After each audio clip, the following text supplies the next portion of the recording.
Hello and welcome. This is Rooflemonger. My friends, it's Game Awards season.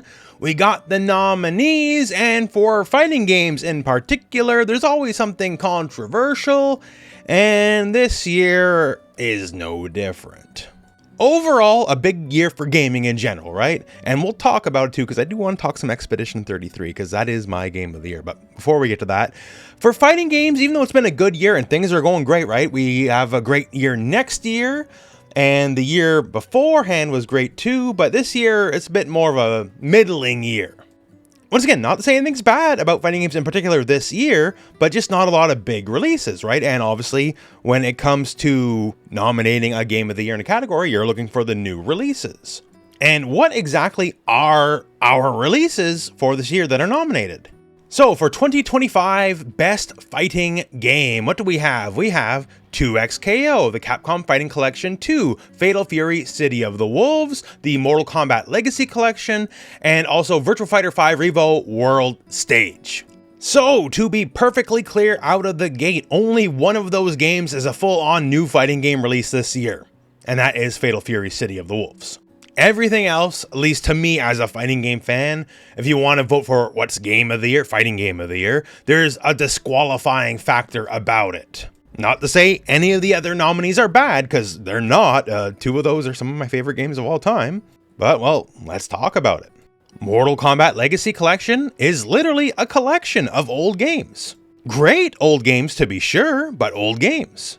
Capcom Fighting Collection 2, another great collection full of a bunch of great games, including Capcom vs. SNK 2, which is one of the best fighting games ever made. There's a lot to love there. It's a great package, but it's old games. Virtua Fighter 5 Revo World Stage, great game. I love it. It's one of my favorite releases of this year, but it's a new coat of paint on a 19-year-old game. Now, if you're asking me between this and the Capcom collection, should Virtua Fighter 5 and Capcom vs. SNK 2 be fighting game of the year every year? And I would say yes, absolutely, they should be. But that's not how this should work. Like, nominally, it should be new releases, even if this is technically, at least in Virtua Fighter context, this is a new release and that's a new revision of the game. It's still an old game in the end, right? Like, say eventually it's got to happen, right? Super Street Fighter 6. Could that potentially be game of the year? Maybe if it does enough different. I guess we'll cross that bridge when we get there, but also Street Fighter 6 is not 19 years old. Virtua Fighter 5 is. And then there's the real big bugbear here, and that's 2XKO. It's not that 2XKO doesn't deserve to win. It's not that it's not a good game. It's a good game. I like the game. We covered a lot in the channel. We'll be covering a lot more in the future. In fact, I believe there's a patch tomorrow, so we'll cover that on the channel. Don't worry about that. But like, we have collections. We got older games. This game isn't out yet. 2XKO is currently in early access, aka this is not the 1.0 release version of the game. Now, it very well could be between now and the end of the year, it will be 1.0. Because, you know, that's what they were hinting at. That's what they told me, it was to be out by the end of the year. But we'll see. I don't know if that's still going to hold. Regardless, however, in its current state, nominated right now for Fighting Game of the Year, it's not out yet. And we've been here before with the Game Awards. Specifically, Multiversus has been nominated multiple years in a row because it was nominated when it wasn't out yet. And even worse yet, in 2022, it beat King of Fighters 15 for Fighting Game of the Year, which is insane and wrong. And this is a good place to remind y'all that your votes almost don't matter. Yes, you can vote for all of the games. I suggest you do. But the judge votes outweigh the user votes heavily. The user vote counts for 10% of the vote, and their personal hand-selected jury counts for 90% of the vote. So it's not that your vote doesn't matter fully, but it just mostly doesn't matter. Which is how Multiversus, of all things, beat KOF 15. Just disgusting. So it won in 2022 when it wasn't technically out yet, and then also came back in 2024 where it did lose to Tekken 8. And here we are, it's 2025. SNK has another proper full release out in Fatal Fury City of the Wolves. And just like last time in 2022, SNK is up against the game that's not even out yet. And considering the media jury counts for 90% of the vote, they're probably going to vote for 2XKO because it's right. And again, I want to say this. I like 2XKO a lot. Maybe next year when it's actually out, it could be Fighting Game of the Year, but it's not actually out right now. It's early access. An early access game should not win Game of the Year. Realistically, given who's up on deck, like Fatal Fury should be the only actual choice.